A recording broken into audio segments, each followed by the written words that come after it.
What's up, guys? Corey has no life 13 here. I hope you're having a good morning, afternoon, or evening, wherever you happen to be during the day when you happen to be watching this. Welcome to episode number 4 of the Noob Career Mode.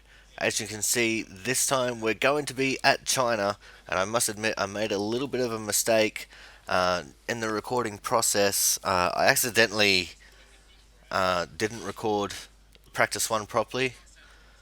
So we're going to be straight into practice 2 here, as you can see on the screen. So this is where we start getting into the business end of practice. But first, I do have to show you guys what went on with the R&D stuff. As we go over to the R&D tree there, as you can see, we got both of our aero upgrades now. So the side pod turning vanes worked. And we got one of our chassis upgrades as well with the intercooler positioning, but unfortunately our rear floor under tray failed. So as you can see there, we have put it on again so we can get it back for the next race. But what I'm thinking is by the time we get to the end of this episode, we're going to start working on some of the durability stuff, maybe put one onto the ICE and the gearbox. And here is the end of practice. As you can see, we got 5th place in practice. With the qualifying program, we were pretty damn good. The 138 there. And only just behind Vettel and Hulkenberg. As you see, Lucas Weaver is there in P6 behind me. And Devin Butler down in 14th. Unfortunately, it looks like that my teammate George Russell still just can't get a handle on this car going a little bit faster, all the way down in P20 there. And go for the interview with Claire. You really went all out in practice today. Are you testing new components?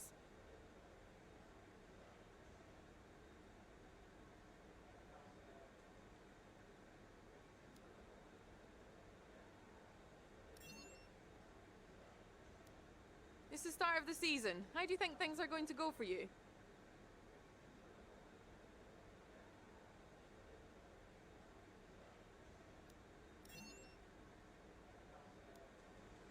Appreciate your time. And there we go, there is the interview with Claire. And now we move on to the end of practice 3, where we actually got 3rd place there. We just did some simulation runs of our own and ended up coming P3. Devin Butler, as you can see there, P5. Lucas Weaver in P6.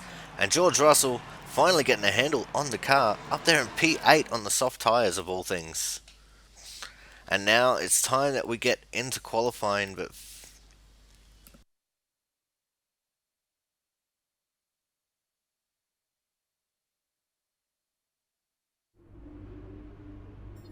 so as you can see, we're just quickly showing how the progress with the resource points is going. We got 699 there after we'd already repurchased the rear under tray upgrade. Welcome to Shanghai, China. And now it's time for the business end of things, time to get qualifying. I was looking at some highlights of previous races here, and the one thing that really stood out to me was the run down to turn 1. It's not an easy one to navigate as everyone is scrapping to get into there first. We've seen in the past how tricky the first corner is. It's not an issue in practice and qualifying, but if you throw a lot of highly competitive drivers at it all at once, you've got an entirely different situation. The smarter drivers will be able to temper their approach and stay out of trouble, but it doesn't mean it's easy.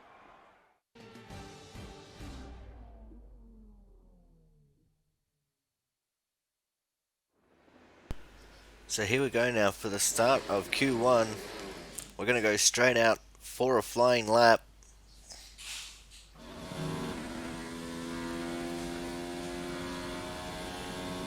And I'm not going to be talking during the qualifying laps. We're just going to sit here and enjoy them together.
So as we can see there, it wasn't exactly the cleanest of laps. Uh, Only good enough for a 138.3 there. And as we roll back into the pits now, after we did our cooldown lap, we'll see that it really was not that good of a lap at all.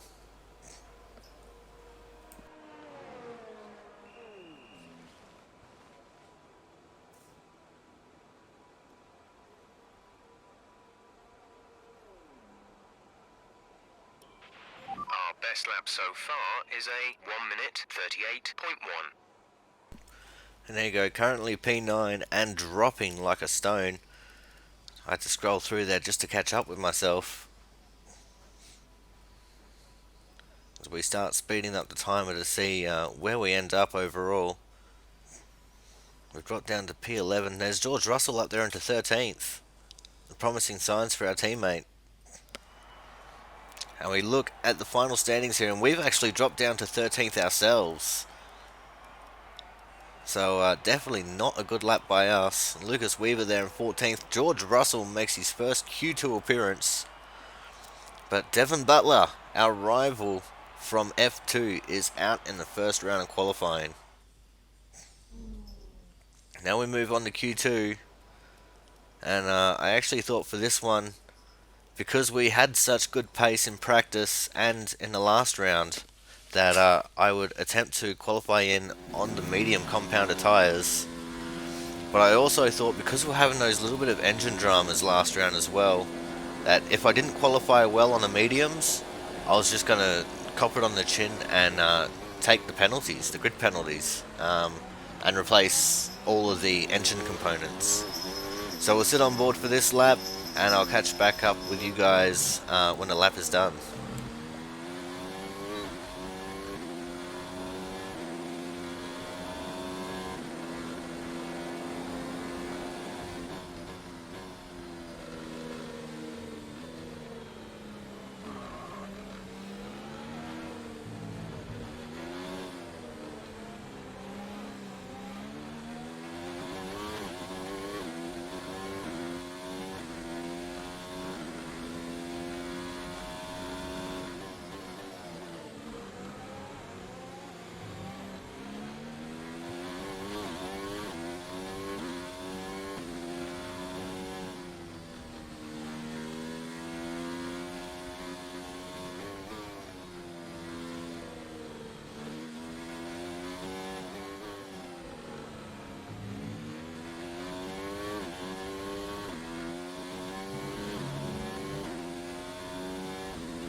So as you see there, we went on the brakes very early into that final hairpin, and that kind of stuffed us a little bit there.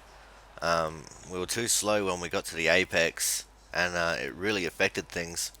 You see here, this is where I was like, look, it wasn't a good lap, Our best lap so so far is a we're going to just take the penalties. 1:38.9. Looking at the wear on everything, I just kind of made up my mind, and yeah, we're just going to take the penalties, especially for the ICE. The ICE was so bad at this point.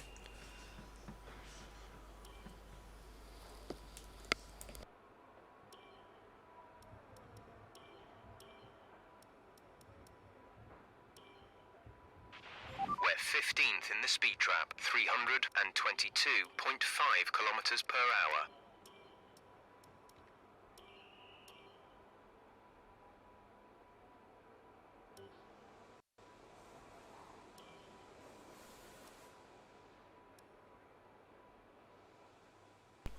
So you see, we're skipping through qualifying now, and we're actually last on this list at the minute. but I didn't start scrolling through it until after qualifying was finished, so that way you guys could see just how bad it was. Oh, in fact, sorry, I did scroll through it right at the end of qualifying there.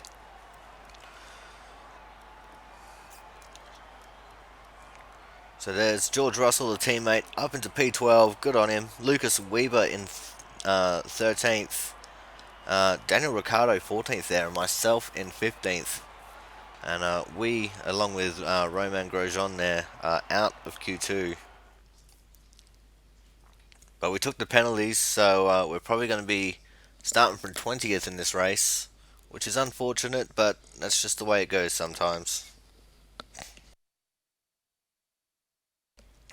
As we'll get back to see how the rivalry is going with the breakdown. And looks like George Russell was able to claim a point back on us there, but we're still absolutely smashing him overall in the rivalry there.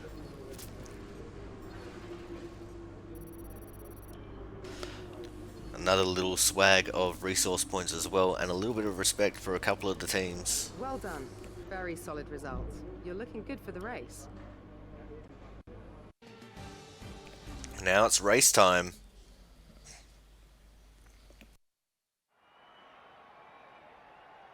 It's time to find out which driver is up to the task of claiming the Chinese Grand Prix. We're here in Shanghai. Joining me once again to take you through this race is the effervescent Anthony Davidson, and I'm very much looking forward to it getting underway. You raced here, of course, didn't you, back in your Super Aguri days in that infamous Chinese Grand Prix of 2007? Yeah, that's right. I didn't last that long, though, unfortunately. Qualifying had gone pretty well, but my brakes failed quite early in the race, around lap 10 or 11, something like that. And of course, back in 2004, I was the very first Formula 1 driver to complete a lap of this circuit. Just thought I'd mention that for you, Crofty. You like a good stat. It's a fairly tough circuit on the brakes here, though. You know, it's that long back straight down into turn 14, and then you got turn 6 and 11. They're quite heavy as well. On top of that, managing your front tyre wear is always a challenge around here, so there's a lot to keep in mind during the Grand Prix. With the race minutes away from starting, here's what today's grid rundown looks like. Sebastian Vettel will start on pole. Fantastic qualifying from the multiple world champion. And Lewis Hamilton completes the front row. As we continue through the rest of the grid today, we have Bottas, Leclerc, Max Verstappen, and Gasly, Perez, Magnussen, Hülkenberg, and Carlos Sainz. Grosjean, Russell, Lucas Faber, and Ricciardo are Williams. They'll be starting further back after an earlier grid penalty. Wait a second. We're starting from 15th.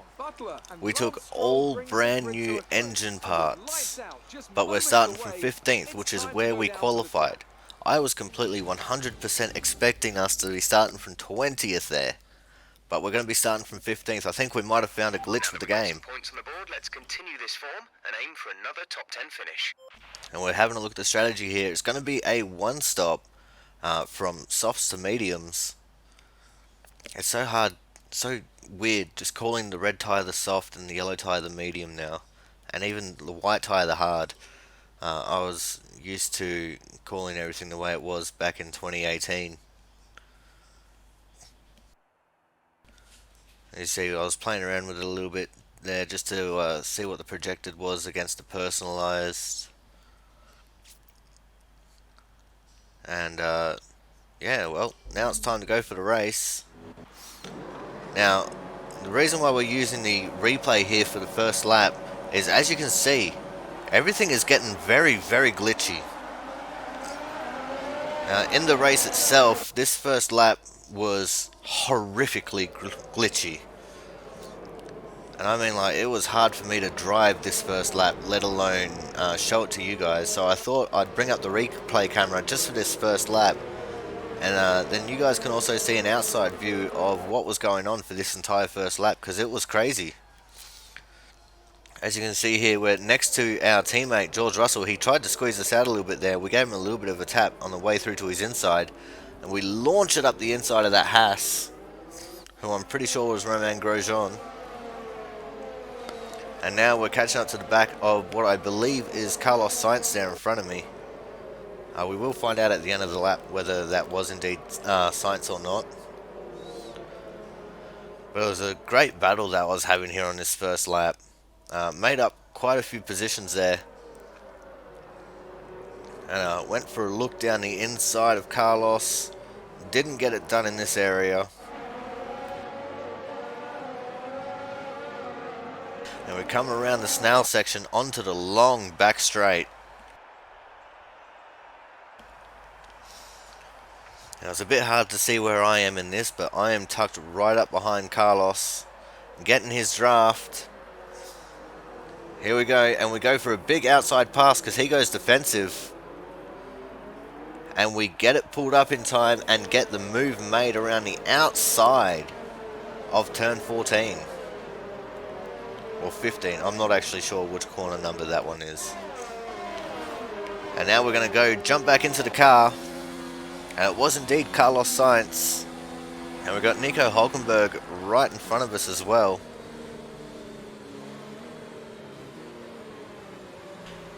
And I say that turn 1 here is always one of my bogey corners, but as you can see, I pulled up a ton of time on Hulkenberg there. And he didn't get too far away from me going through this second little section either.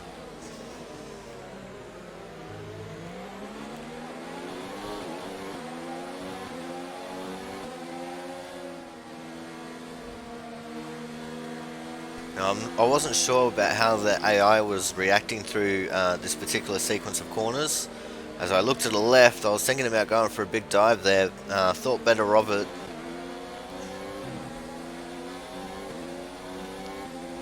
As we come up to the snail section now, pulled in a lot of time there on Hulkenberg again. As you can see, everything's still just a little bit glitchy at the moment. It was like this in the game as well, along with the random flashes and game-breaking glitches going through the screen as well, just like that.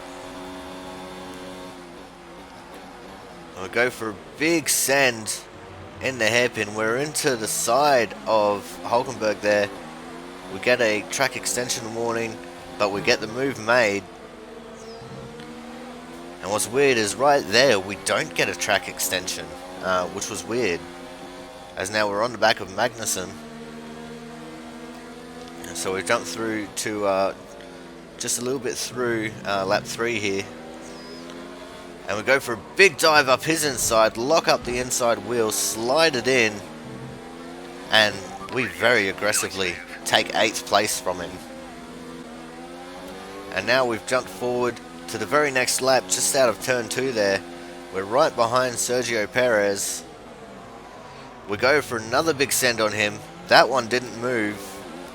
That move didn't stick, sorry.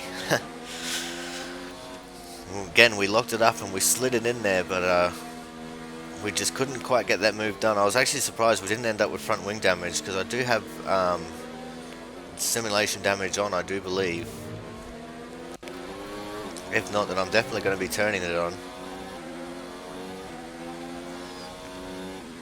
Now we're just trying to save a little bit of fuel.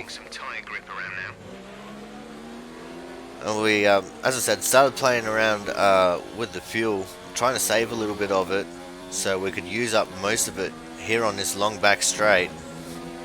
Now the DRS has just been activated, so we're going to get DRS on Perez. We're in the rich fuel mix, we got the slipstream, and that was smooth as silk. But we go very deep into the hairpin, locked up, and he's back up on our inside there. But we managed to drive around him coming into the final corner.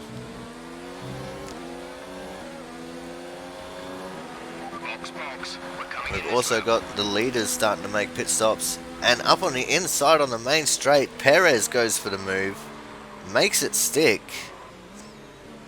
I try looking around him, trying to get back up on his inside somehow, but it just was not working. So we whack it back up into rich fuel mixture here for the back straight again. We get the DRS on Perez again, and this is going to be our in lap. But we're not as close to him as what we were in the previous lap. We're too far back to get the dive going. But we're trying to maximize as much of the time as we can, because this is our in lap, and I'm pretty sure this is Perez's in lap too. We see an opportunity coming into the pit lane. We go for the big dive, and we take the position of him at the start of the pit lane there. I get a warning for hitting him, but we get the move made, and we've gained a lot of time on him on the pit entry.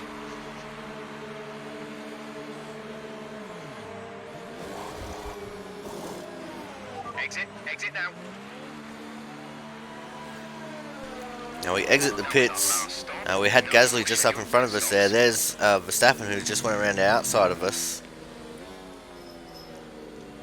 And right in between Verstappen and Gasly is our teammate, George Russell, which would make him 9th at that point.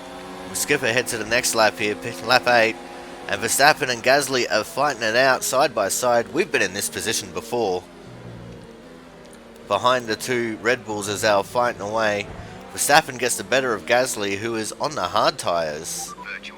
And we get a virtual safety car. Reduce speed immediately and keep a positive. Just as this battle was about to get interesting, Kimi Raikkonen is out of the race. We have a look at the replay cameras to see what was going on. And there is no smoke, so he either has a hydraulic or an electrical failure there. So that's not good for the Alfa Romeo squad.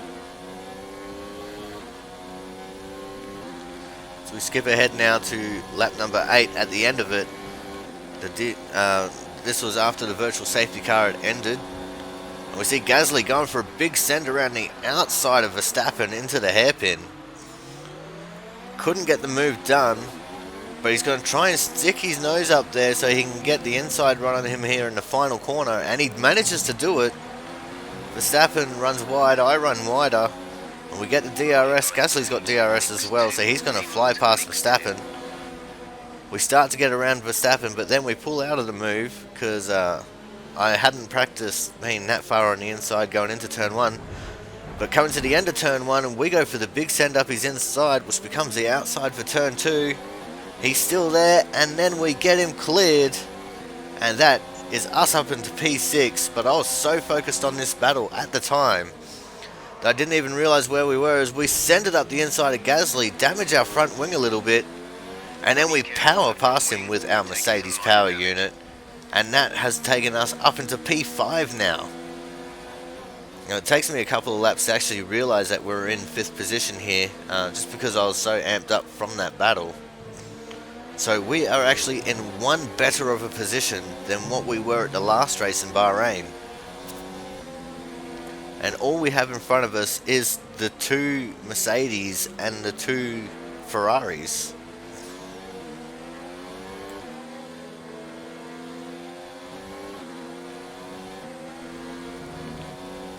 But it looks like Hamilton is a fair way in front of us.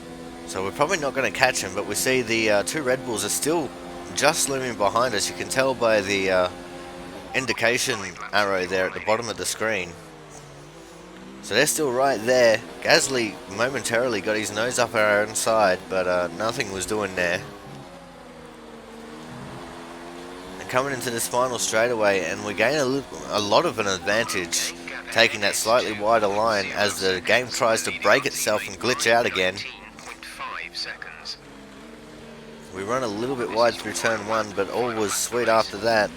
Now we move on to the last lap here. I'm going to shut up so we can enjoy this last lap.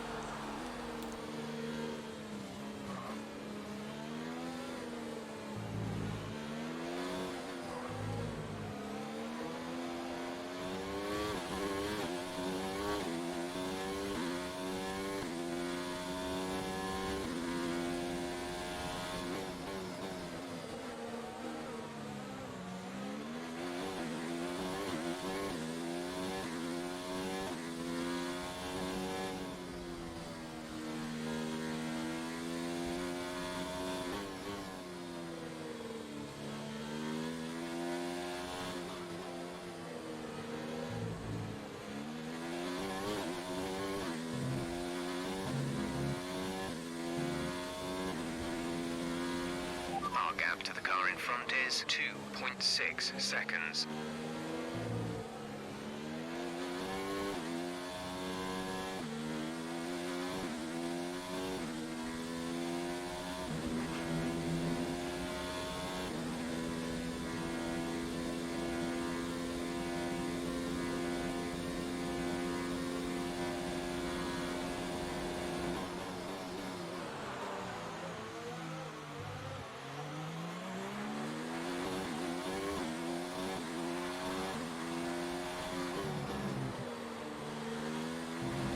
So here we go, ranging up to the finish line now. We do a little flick and celebration. That is P5 Top job, for my the friend, little top Williams job. that could. I was a bit worried about this one at the start of the weekend, but you pulled through.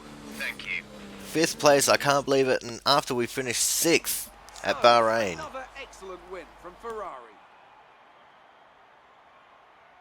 Anthony Davidson, what helped them deliver this result, do you think? Well, I honestly feel it was down to the driver and car today. I mean, we can talk driver skill all day, but if you don't have a solid team to back that, you're never going to get anywhere. When you hit that sweet spot of having both an excellent driver and an incredible car, that's when you see results like those we witnessed today. Here come our winners now. A thrilling race and a tremendous effort by Ferrari. Their history is well known, so it's no surprise to fans the world over to see them come out on top once again. So there's the podium. 2 Ferraris and a Merc. But P5 for us is absolutely incredible. We are absolutely smashing this out at the moment. And I've actually been seriously considering maybe bumping up the difficulty level to maybe 80. So then, it's time to see how this result affects the Drivers' Championship. This result narrows the gap between our championship leader and the rest of the standings. Now, let's discuss, Ants. Who would you say is a contender for Driver of the Day? I think I'm going to award it to the Williams driver. They did a great job at getting the most out of their tyres without losing pace, something that's a very handy skill to have in modern-day Formula One. Let's move on to the constructors. The lead at the top comes down after. So as you can see there, 5th place, and we got driver of the day, going up 10 positions from 15th to 5th. It was absolutely incredible. Be sure to join myself and Ant for more exciting Formula One action As we soon. scroll down through here a little bit, eventually.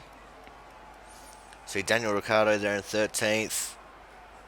And George Russell, my teammate, was down to 16th. Devin Butler was in 18th, and Lucas Weaver was down to 19th. Let's have your thoughts. You really cut your way through the field today. What was your strategy?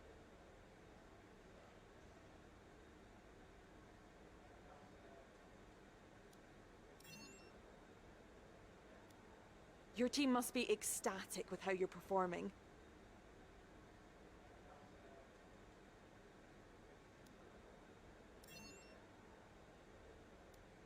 You had a bit of contact today. Who was at fault there?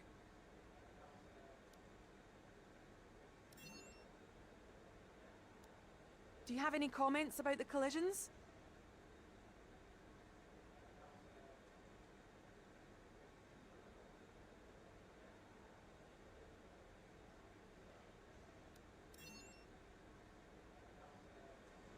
Appreciate your time. So there we go, guys. That was the Chinese Grand Prix, of which we finished in 5th after starting 15th. We move on now to the breakdown of the rivalry, and we absolutely dominated George Russell in this one. So we're just 13 points away from wrapping that rivalry up. And we get an awesome little package of resource points as well. Takes us just over 1,000, which means that we will be able to invest in the reliability tree. Remember to select a driver that you consider your rival. And this is also where we get to pick our rival. Performing well against your rival. I thought long and hard about who I was going to choose for this, but it was kind of obvious when I looked at the options that we were given. It might help get your name out there a bit. As you see, the options weren't too very big, so I decided that I was going to go for Devin Butler, our Formula 2 rival, just because he is such a dick, and I just still want to punch him in the face. And we've also exceeded the value of our contract. We're now more valuable than what our contract is giving us credit for. We're going to the R&D tree now, and we're going to go do the ICE and the gearbox upgrades, just like I said we were going to.